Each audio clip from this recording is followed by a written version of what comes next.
মধ্যপ্রাচ্যে চলমান বর্তমান পরিস্থিতিতে আমাদের দেশে কোনো ব্যক্তি বা বস্তি জ্বালানি তেলের কৃত্রিম সংকট যেন করতে না পারে সেই লক্ষ্যে আমরা সবাই সতর্ক রয়েছি। এছাড়া অবৈধ চোরাচালান রোধে বিশেষ চেকপোস্ট এবং অতিরিক্ত টহলের মাধ্যমে আমাদের নজরদারি বৃদ্ধি করা হয়েছে।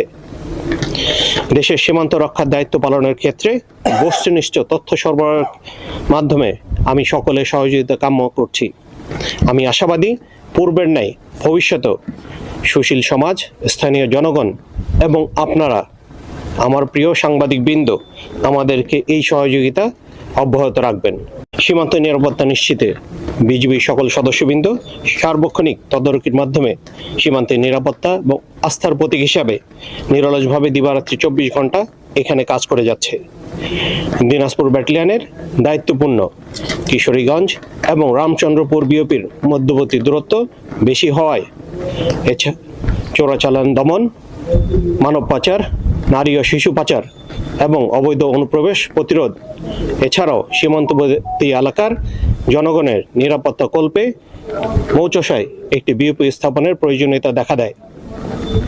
আমি আশাবাদী বিজিবি সক্ষমতা বৃদ্ধির লক্ষ্যে আজকের উদ্বোধনকৃত মৌচসা বিওপিটি সকল সদস্যবৃন্দ তাদের পেশাদারিত্বের সাথে কাজ করে সীমান্ত সুরক্ষার কার্যক্রমকে আরও জোরদার করতে পারবে ইনশাআল্লাহ।